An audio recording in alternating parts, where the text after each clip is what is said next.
After you. Should I start? Yeah. So this is really exciting. Today we are here in Sheffield and I'm here with Jordan, my trainer, strength and conditioning coach. And we're gonna do a few questions. I did this on Instagram. I asked you what you want to know. And so we basically got loads of replies, loads of very interesting questions. And today we're gonna answer a few of them and I'll introduce Jordan. So yeah, as Vero said, I am Jordan Webster. I'm the founder of Adapt Strength and Conditioning. Been working with Vero for 2 or 3 seasons now, which is good. So yeah, we're going to go through your questions and hopefully give you a little bit of strength and conditioning knowledge to help you on the bike. First question. What are the methods to combine strength and conditioning and coordination? So maybe let's just start at the very basic, just explain what's the difference between strength and conditioning. Let's just start there. Love it, good question. So strength is essentially your body's ability to produce force. Okay, so that's a sciencey answer. Essentially it's how much you can lift and how well you can hold positions. So strength is super important. Conditioning is like your fitness, okay, so how well you can keep going. You could use VO2 max or your lactate threshold testing, all those kind of lab-based tests. So they're both super important. And then the final one that you mentioned was around coordination. Yeah. And coordination is one of those terms that it is, we all want better coordination, but the best way to get better coordination is actually on the bike. So it's your on-bike training because it needs to be specific to what you're doing. So that's the kind of the definitions of those three. In terms of how you combine them, we personally like to split up our sessions a little bit. So we have like a gym, a gym session, which is more strength orientated. So we're trying to improve your body's ability to produce force and get strong. And then we do your bike training in a separate session. And that's a really good way of balancing those two adaptations to make sure that you're not pairing two things that are going to conflict, because then you muddy the water in terms of what you're trying to do to get better, if that makes sense. Yeah, definitely. Yeah, I think you're absolutely right there. And for me to combine all three is definitely bike time, like doing in the end what you have to do, like your sport to compete, you have to be able to ride a bike. So the best way to combine them is do that. So, yeah. Yeah. What about like coordination-based stuff then? So do you do much of it? Do you enjoy it? Do you see value in it? I personally don't do so much with it. Like as you said, when I'm doing it, it's probably more on the bike, focusing on maybe do some runs and focusing exactly on those things. I also do some jumping, which in some ways is coordination. Yeah, I don't really do juggling or something like that. That specific, but I think, as you said, there are different ways to do it, and yeah. Yeah, I think what you said there is like coordination is, we want it to be specific to a task. So, we're trying to get you better on a bike, and that's going to be the most specific way of improving your coordination. But everything we do in the gym around good movement skills and jumping and landing and lifting and throwing, that is all improving your coordination, but in a slightly different task. And we're just trying to make you a good all-rounder. That's one of the main things I would say is we're trying to make you a really good all-round athlete. Yeah, definitely. Cool. Nice. Second question. How many days of gym versus bike during the pre-season? So how many days of gym versus bike in the pre-season? Everybody's a little bit different with this, and I think it ultimately comes down to you as an athlete and having that conversation of what do you value in your pre-season time. Some people love just being on the bike all the time, and I might have to try and squeeze in a little bit of extra gym, whereas some people love the gym work and they want to treat their pre-season and off-season just to get away from the bike. So it starts with thinking about the athlete first and seeing, what they value. What we're doing at the moment is 3 gym sessions, so we're doing 2 good strength and power sessions, and then we've got 1 good kind of circuit movement-based option. In terms of bike time, again, it depends on, where you are in the world and how much access you have to hills and how much time you can spend on the downhill bike. And we got you on 3 bike sessions at the minute. Yeah, we combine it as well with road bike, mountain bike, a bit of BMX skills as well, like bump track, and it's a good combination. It's good to combine everything a little bit, and So what are you, going back to like the BMX and the pump track and all that type of thing, so how do you see that benefit your mountain bike game? For me, BMX is just a really good combination because you train as much the skills or coordination, as you said, as much also the conditioning part of it, because trying to do 2 hot laps on a pump track, you're going to be absolutely smashed. And I think that's the good part about it. It's also a full body workout, like you work your whole body, and it's very bike specific. So it's in my eyes, it's a really good tool to train. Yeah. I suppose stuff like that as well, because it's fun, you know, Yeah, you feel like you're sneaking in work, you know, it's like you're training without really training and improving those foundation skills. And one of the things around getting fitter is just to, you know, accumulate in a certain amount of bike time, you know, and that's a really good way of doing it. So yeah, love that. For sure. Yeah, and I think also with the off season, it's also, you can also focus a little bit more on the gym, let's say. For me, it's also nice to take some time off the bike. We finished the season mid of October this year, so that's a very long season. And for me then to say maybe I stopped running a little bit, that's what I did. Going to the gym and going on the bike, yes, maybe more enduro, not so much downhill. I think it's also okay, and I actually like that little bit time off as well. So, well, that's like taking care of you as an athlete long term to make sure that you can keep stacking these seasons up, you know, time after time, because otherwise you don't want to burn out too quickly. That's a factor, and I think when you do this full time, it's important to make sure that you're doing stuff that you enjoy. And we spoke about like skiing, you know, skiing being a perfect example of something that's probably really hard. You know, I've never actually done it. I think I'd do myself damage. But really hard work, you're going to get a conditioning effect from that as well. So you will come back a little bit fitter as a result. But also a little bit of time off means that you're going to be invigorated, time to, you know, so you can get back on the bike and smash it. So I think a good variety at certain points during the year is a really good thing for you. But then when we decide to push it, right, it's, you know, almost militant in a way of like this amount of gym sessions, this amount of bike time, and that's how we push you on. Yeah, no, for sure. You're right, 100%. Okay, third question, maybe that's something for you. Let's have a look. Or for me to say. Right, it's a good one then. So, how many days do you take to recover before a race weekend? Yeah, so especially this season we had loads of back-to-back races. So I think at one point I had 5 race weekends in a row, which is pretty intense, considering that there's not just race day. We have travel days included, we have track walks, we have training days, we have quali day, we have race day, also semi-finals this year, so pretty intense. Not much time to really relax and recover. But at the same time, I think it's really important to work well over the winter to kind of know that you can manage those intensities. And I definitely take a day off in between the races. And recovery. If you're in the race season, it's not always that easy. You just have to really look to manage the eating well, manage to sleep well, manage to hydrate, and just kind of do your homework to recover well and then to be prepared for the next race again. Love it.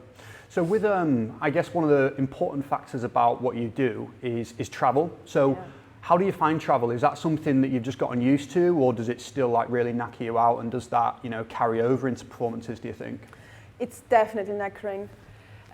Obviously, most of our races are in Europe, so there's not always so much traveling involved. When we go to America, that's obviously long flights, long days in the car. That is very, very tiring. Just sometimes you just have to deal with it. And then I always try after a long travel day to stretch out, do a little bit of movement, and to kind of a little bit of a routine, just to get moving, and also try to relax. I think while you're traveling, maybe read a book, listen to some podcasts. Also use it as a good time to recover and see the style, and don't stress, don't think too much about racing, and trying to relax your mind as well, I would say. I think there's 2 things there that I thought were really interesting. It was around getting a stretch in after traveling. I think that's super important, and I think it's a really good way of resetting the body. You know, you've just spent, 5 hours in a car or 9 hours on a plane, just sat down, hip flexors get super tight, get really stiff back, and it's just not very nice. So I think a good quality, mobility routine to just get a little bit of blood flow and length through tight areas is really important. And then the second thing, which I thought was really good, is try not to stress. And I think when you do what you do and you're throwing yourself down a mountain at super fast speeds, stress can be a big daunting factor, and I think you could overthink yourself into issues, and I don't know if you felt that in the past. Yeah, definitely. Yeah. Love it. No, cool. So, I've lost it again. Let's have a look. Okay, next one.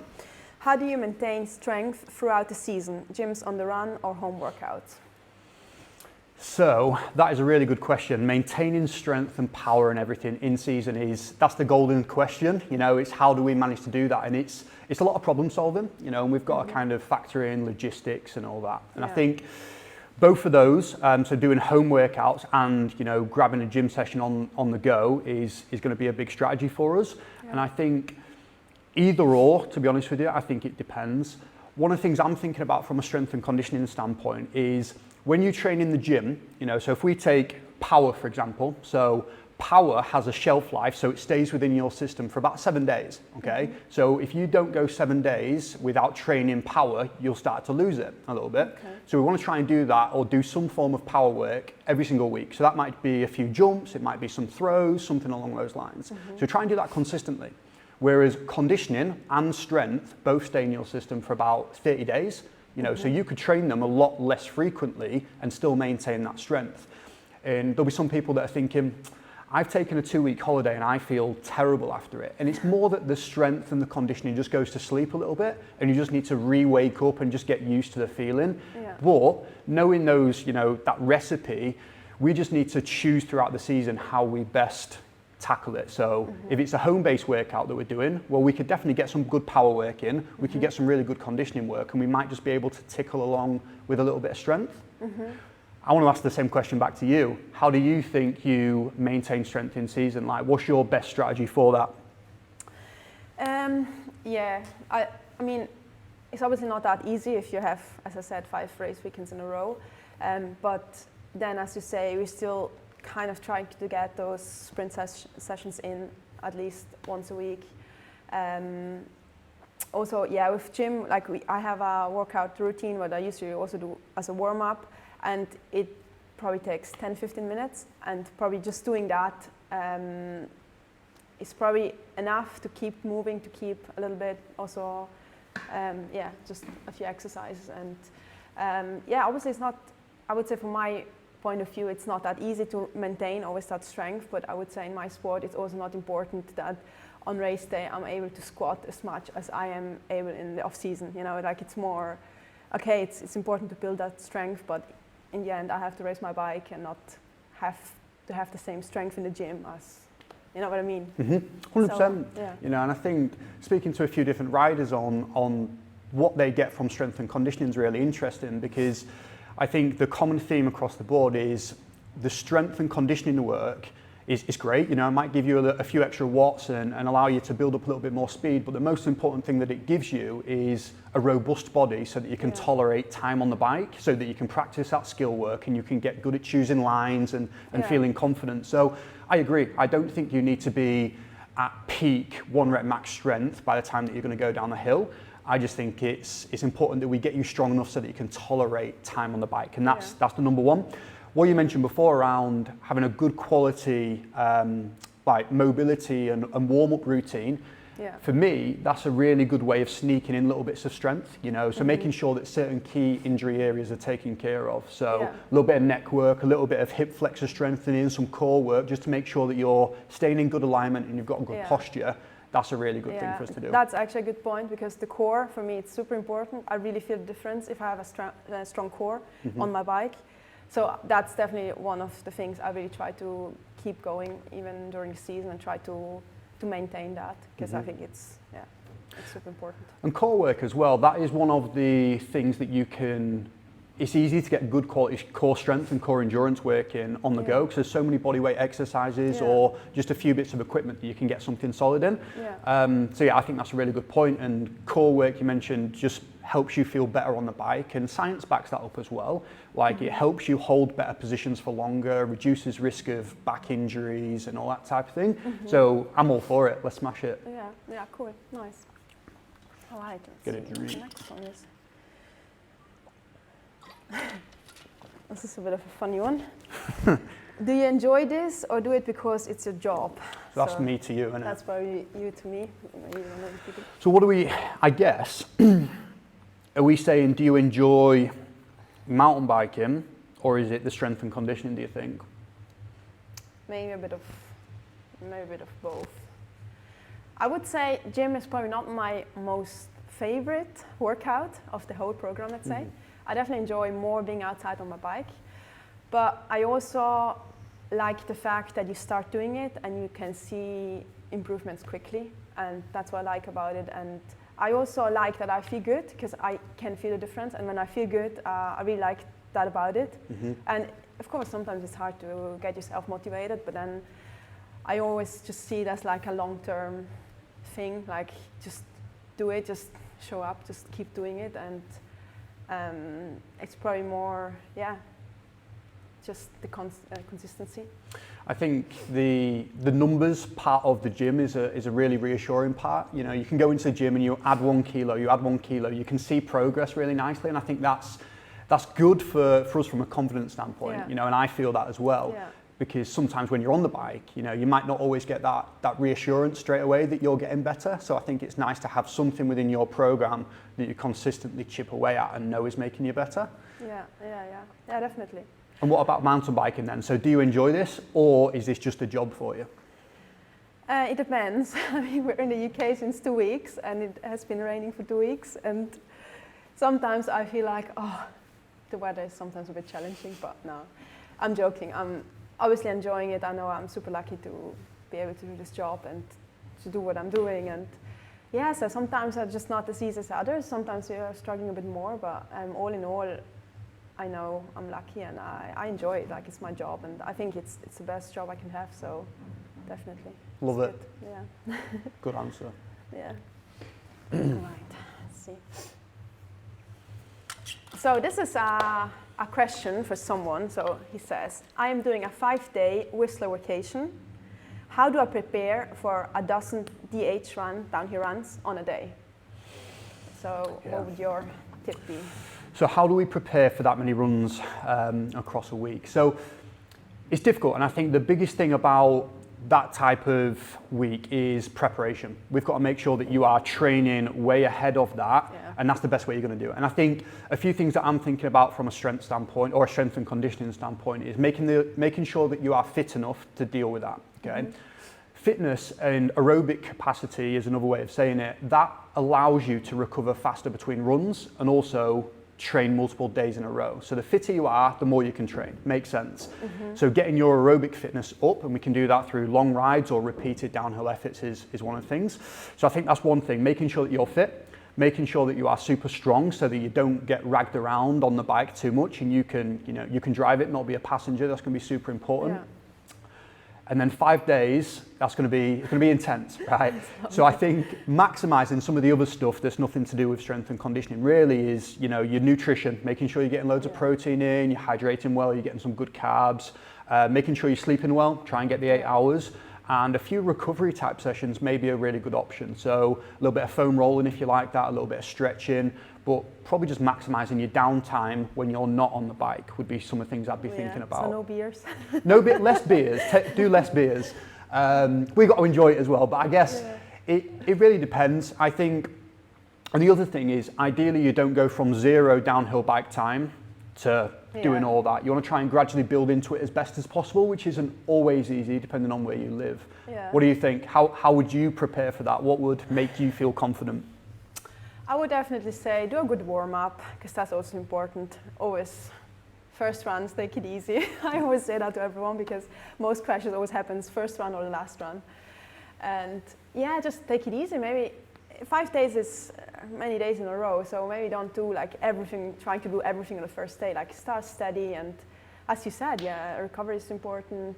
Eat enough. Like, sometimes it's really important to eat also in between the runs. Like, we see that when we do like full runs as training, it's so important to keep eating, because if not, you just blood level just goes and your concentration goes, and that for sure. And as you say, prepare for it. Try to do full runs. Full runs is always a good training to just to get used to it. Do full runs of, I don't know, go to a bike park. I don't know where you're from, but try to do that. Just don't stop too many times, and and have fun for sure. Drink the beers. It's all good. Drink more. Sorry, I'm saying the opposite of what you're saying. No, that's good. Love it. Yeah. That would be hard. Having fun is definitely it's important. Nice. Okay, cool.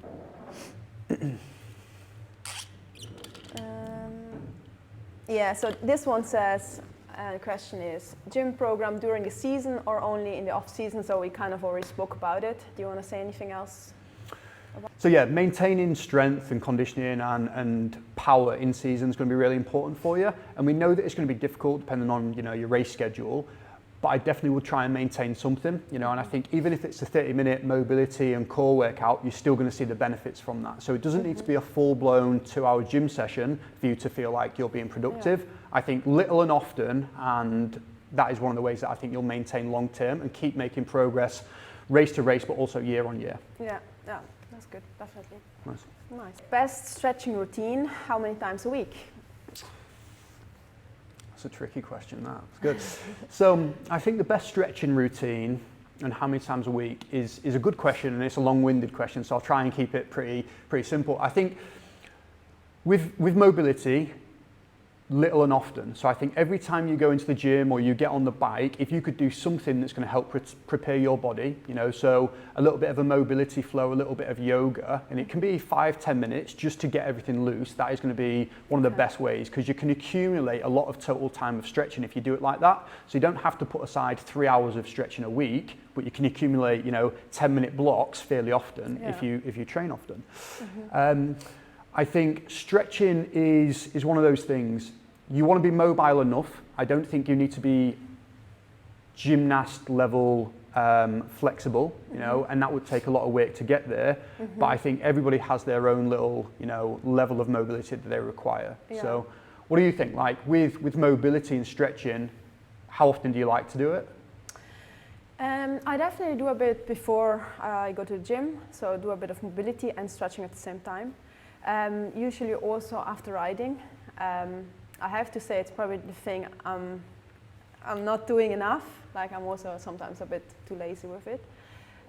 But I also go a bit like how my body feels. Like if I feel I really need to stretch, sometimes I get really tight hip flexors, and so I just do it, and it makes me feel really good. And I don't really have like a set program. I do it 5 times a week, or sometimes I do it less, sometimes I do it more, and I really go like how I feel. And also with foam rolling. Like there's also a bit of a love-hate relationship with that, but it's also, yeah, I think. What do you think is when is best to do stretch? Before or after workout? What's your opinion on that?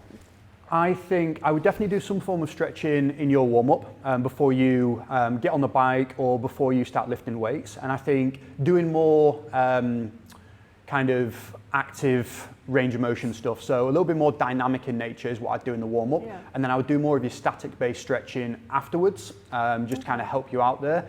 I think in terms of best time to do it, I think whenever, to be honest with you. I think if you're really trying to improve your mobility and get more flexible, whenever you will do it is going to be the way, because it's accumulating total time of stretching. So you just said there, you stretch a little bit before a session, a little bit after a session. You're probably going to grab 20 minutes worth of stretching work there. That's amazing. If you do that 3 times a week, you've got an hour. Do that over a year and you've got 52 hours worth of stretching. You're going to see the benefits of that type of thing. Yeah, for sure. No. Good, definitely important. Okay, so leg work or leg day. How does that fit in with the riding? Do you need a gap or just get out after? Interesting. So doing leg work directly before a bike, or should you split it up? I think it depends on your logistics, to be honest with you. It depends what your schedule is saying about your week. Sometimes we might have to do a gym session and then get straight on the bike because you've got something to do, you know, later on that day. And it's important to make sure that we're working within your life, you know, and that's super important. If I had the preference and, you know, I didn't have to worry about anything, I would split them up, and I would probably opt to do gym in the morning, so strength and power session in the morning, and then do your bike work in the evening. Yeah. Unless we have a bike session that we need to make sure is 100% 10 out of 10 effort, you know, so a sprint workout or something like that, then we might rearrange that session a little bit. Yeah. What's your thoughts? Yeah, I'm totally with you. That's how we usually do it. Usually I go to the gym in the morning and then have some bike work in the afternoon. Yeah, I also feel like, for example, I've been on a training camp with the national team 2 weeks ago, and it was basically planned out as, I think, from Thursday to Sunday, just a lot of endurance rides, loads of kilometers, loads of high meters. And I was thinking of it would be really good to go into the gym. and we had some really intensive days, and it was really long, and we still decided to go to the gym. And for example, in that moment, for me, it was more important getting the gym done. So in the long term, I have done that gym session, and even if the next day I feel the legs a little bit, like, I mean, maybe I just settle down, take it back a little bit, I just go a bit slower. It doesn't really matter. I don't have to have the perfect legs in that sense, you know what I mean? But I think it's just important to keep going and do the gym session and do it and get it done. And in the long term, that's the benefit, what you need. 100%, and I think one of the things riders are always scared of is gym legs, you know, and just feeling like your legs are killing and you don't want to pedal and you don't want to do that stuff. And there's two sides to that. I think sometimes it's like, well, you just got to get through it, you know, it's going to make you a better athlete by pushing through. And then sometimes you might have to rearrange your training week to make sure that you don't have, you know, hideously sore legs. Yeah. You know, if you're going to go for downhill runs or something like that, and it's your first one of the year, and you want to feel super confident, you want to kick off the year well, then we'll give you a little bit of a longer run in to make sure that you're fresh. Yeah. But I think that's where using, you know, somebody like a coach and an athlete relationship to make sure that you're communicating. You know, you might say to me in 2 weeks, right, I've got a really solid gym block here, I want to smash it, I don't mind if I'm sore on the bike, that's fine, but we know that that'll flip at some point and you'll be like, right, bike time is the most important thing and I cannot have sore legs at all, and then we just need to readjust. Yeah, for sure. Yeah, you're right. And we communicate every week, so you know what my plans are and I know through the training, and it's really good to have that and to talk about it and to plan in ahead. Okay, last question. This is a good one. What would be the top 3 exercises you would do to prepare the season? Top 3 exercises for the season for mountain biking. Always a difficult question because I would rather do more than 3, but if I had to choose 3, I think something that's going to get your lower body really strong. So something like a squat or a leg press, something along those lines. It's going to be really good for your quads and your glutes. The second one is I really like hinge movements. So that's things like your Romanian deadlifts, your deadlifts, hip thrusts, that type of thing to get your glutes super strong and also work on some of the hamstrings. So working the front and the back side of the body, and it keeps your hips and your back nice and healthy. And then the final one is I think something like a weighted press up or a bench press, a chest press, something along those lines that gets the arms and the chest and the shoulders nice and strong. So those would be my top 3 if I had to pick. What about you? Nice, that's definitely good. I think I would pick legs, upper body and core probably, even though I'm not sure what you think about this. Do you have core involved when you do like squats or press-ups and all that, or what do you think about that? Yeah, so core's a really interesting one. One of the ways I like to think about core training is separating it into quadrants. So thinking front, side, and then back. So you've got like 4 different, you know, quarters. And if we think about like a back squat or a Romanian deadlift, you're always going to work a little bit more of your back, okay? Yeah, so when I do core exercises, I always try to focus a little bit more on the front. So like your 6-pack muscles, that type of thing, and then your obliques as well. So that might be more plank-based work, side plank work, or rotation. We will do little bits for the back, but we don't have to do loads. Okay, yeah, I see. Yeah, I think I would go for squats. It's good for legs. You can do them with weights, it's easy. Probably press-ups for upper body.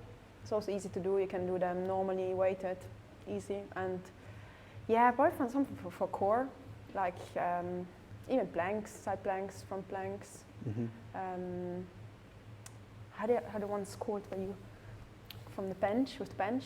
Holds, plank holds. Oh, yeah, we call them supine bench holds where you face up. Yeah. Oh, they're brutal. That's like an instant shaker, isn't it? Yeah, they're really good. I like those ones. For sure. And yeah, then like you're the pro here. I don't know if you work like squats, you always have to work the antagonist, the opposite, or like that. What do you think about that? Yeah, I think generally speaking, we want a little bit of balance, you know, so we want to do a decent amount of, you know, pushing based work, you know, but we also want to do a decent amount of pulling work to help balance that out and strengthen all the muscles involved. And the same goes for the lower body, so doing squat based movements, but also doing, you know, deadlift type movements, just to make sure we're keeping some form of, you know, balanced posture. That'd be one of the things I would look to do. And the same goes for side to side, you know, so doing a good amount of single arm or single leg work would be of benefit, you know, so things like split squats and pistol squats and that type of thing. If you have more than 3 exercises, that would be my objective, is just to make sure that both legs are as strong as each other. You know, it just helps with pedal stroke and everything. Yeah, perfect. Good. I think these are 3 good ones. Love it. For sure. Nice. Okay. Sweet. Now to end this, I have 3 questions for you. So I was thinking about this and what else would be interesting for us to talk about. And so here's the first one. So just let's talk about this, or you explain to me how's the off season looking like, or like let's see how's the whole season looking like in terms of training. Do we have like macro cycles, micro cycle, like how is that all like in a rough build up? How does it look like? Love it. So this is a really big question. I think it's a really important one. I think organising your training year is one of the first things you should try and do, because then you can break it down into smaller chunks. And so just to kind of clear up some terms, so macro cycle generally means the year plan, okay, so it's over a year. When we say mesocycle, it generally means a training block, which is 4 weeks or 8 weeks where you focus on one particular thing. So that could be off season. And then microcycle is down to a week or a day, you know, so it's like the short term. So it's like short, medium and long term goals. And I think when we get into the in-season period, we're trying to really maintain as much as possible and really maintain your strength and your physical qualities that we spoke about before. Yeah. Obviously, we will have short pockets of time within that. So if you have 2 weeks back at home, we can get a really good gym block in or a really good block of time to keep pushing those physical qualities and nudge them up.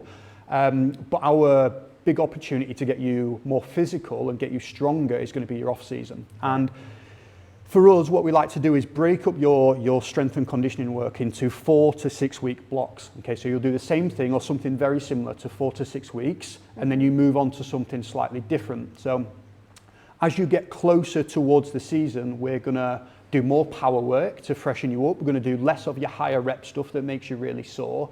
And that's to make sure that you go into the season feeling super strong and super quick and explosive.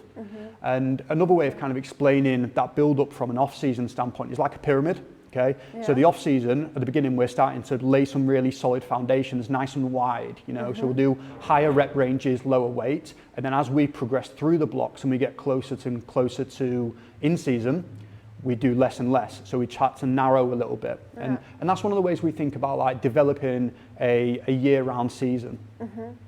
That's good. Is there any questions on that, or does that all make sense? No, it makes sense. It does make sense. So we are now, today is the 2nd of January, we're filming this. Yeah. What do you think, do we go into another phase, or where are we at now at the moment?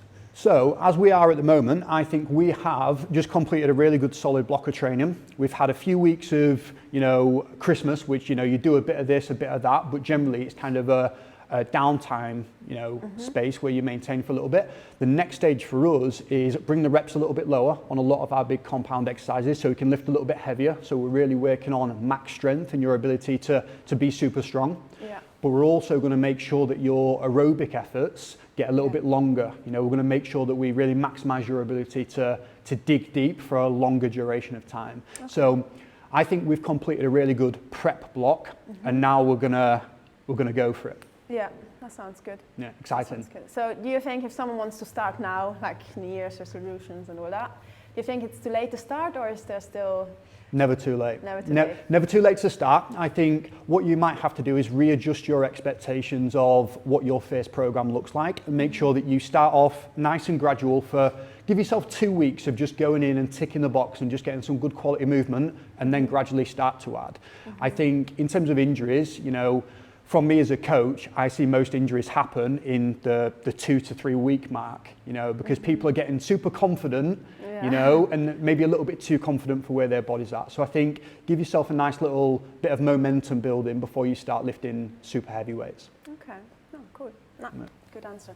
Nice one. So, my second question is, and this is a really interesting one because we have seen this recently very often, concussion. It's obviously a topic which is very spoken about in the last few years in mountain biking. Probably in other sports there's more research, more knowledge about it. And maybe mountain bike, it's a very new thing. In terms of we're working on this with neck strengthening and the relevance of it. And I just want you to explain, why is neck strengthening so important in terms of concussion prevention? Love it. So yeah, concussions are obviously it's a big issue. You know, we want to make sure that we're staying healthy for your whole life. And concussions are one of those things where they do tend to have long-lasting damage in terms of, you know, brain damage and how they're changing, you know, the structure a little bit. So we want to make sure that we take care of it. And, you know, some of the research at the moment around neck strength is saying, you know, some numbers for you. For every 1 pound of neck strength that we gain, so 1 pound is half a kilo, we reduce the risk of concussion by 5%. Okay, so it's not a lot. You know, we can get a pound of strength really, really quickly and to reduce it by 5%. So in a training block, we could probably reduce your concussion by 20, 25%. Okay, that's crazy. It's huge. And I think for how much it actually takes to improve your neck strength, it's really low hanging fruit. Like you can get that super easy. And, you know, we'll show some exercise in terms of how we can do that at home. And I like to break it up again into quadrants and make sure that we're doing something for the front, something for the back, and then something for the sides, you know, so whether that is neck planks or rotation based work. But ultimately, when you have the risk of crashing, you know, we want to make sure that we've got a stable structure just to hold that head on.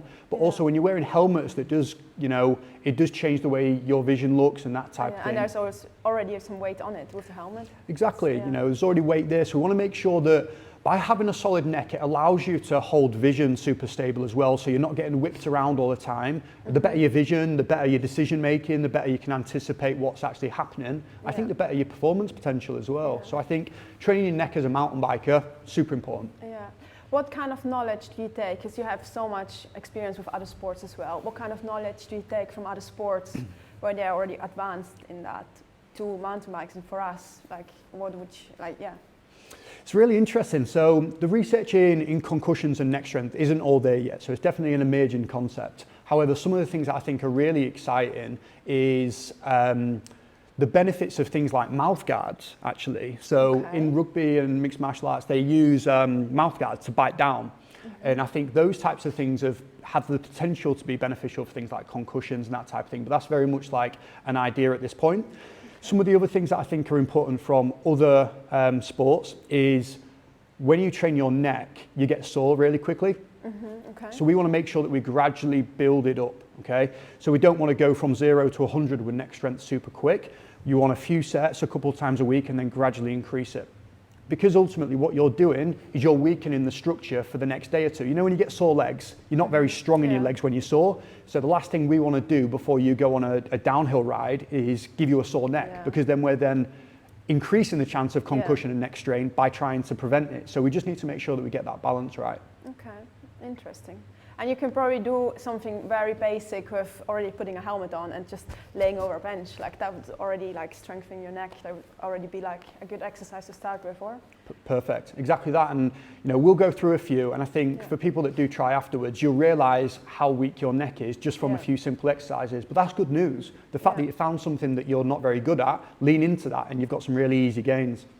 What about you as a rider? What value do you place on neck strength and concussion risk?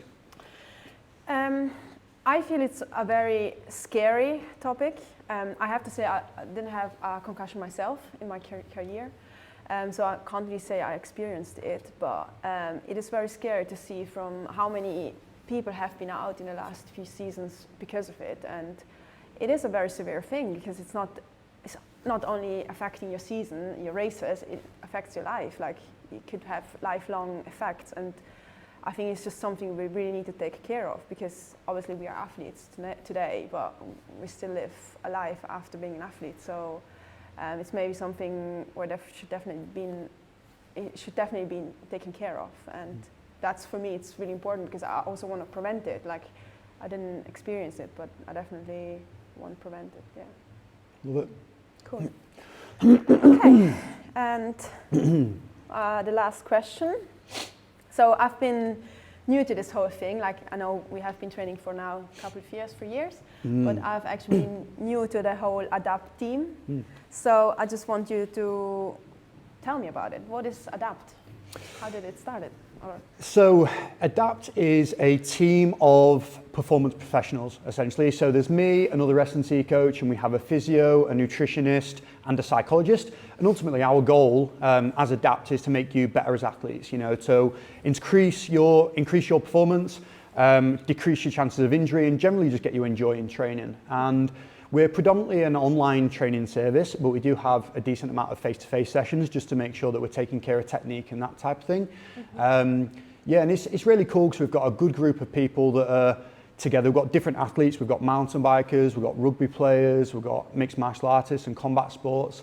But yeah, it's a really good environment where people can get better together and not have to, you know, go through all of the misinformation that's on the internet. And that's one of the biggest things that I've been seeing a lot lately. When I speak to athletes, they're like, I struggle trying to decide what I need to do because there's so much information and it's all conflicting. Okay. So it's our job to make sure that you get that information in a really clear and concise way. And you just have a simple action plan that you can go in the gym and do it and then feed back to us after to make you better.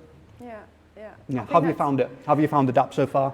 I think it's a brilliant idea. Like, we are in this group chat, it's just a simple WhatsApp group chat, but there are so many cool people in it, like athletes from different sports, and at the same time also professionals like yourself, physios, mental coach, and it's just a really nice community. Like, there may be things where I experienced more in my sport or I have more knowledge about, and then I can share that, and maybe other people can benefit from it. And it would be really cool to meet all these people personally. I've just been kind of thrown into this WhatsApp group and it's all new for me. So, but I honestly think, like, for me this is such a cool thing, and I want to share this as well because I think it's just cool being an athlete and working together, or like having this channel or community with other athletes from different sports and other professionals. So. Love it. I love it, yeah. And I think one of the things you just mentioned there around having different experiences, and that's super important because, you know, even though we're the coaches and the physios, we don't have all the experience that you guys do. Like, you're the athletes and you learn so much from doing what you do. And, you know, there's a question in the group a few weeks ago around like blisters from one of the rugby players, around like rugby boots and that type of thing. So they were all helping each other out in terms of try this, try that. They're bad trainers, they're good. And it was just useful, you know. And I think as much as you know, we might be good at what we do, it's important to have you guys to support each other as well. So I think that's important. Yeah, no, it's cool, definitely. Love it. Nice. Happy? Cool. Sweet. Thank you. Done.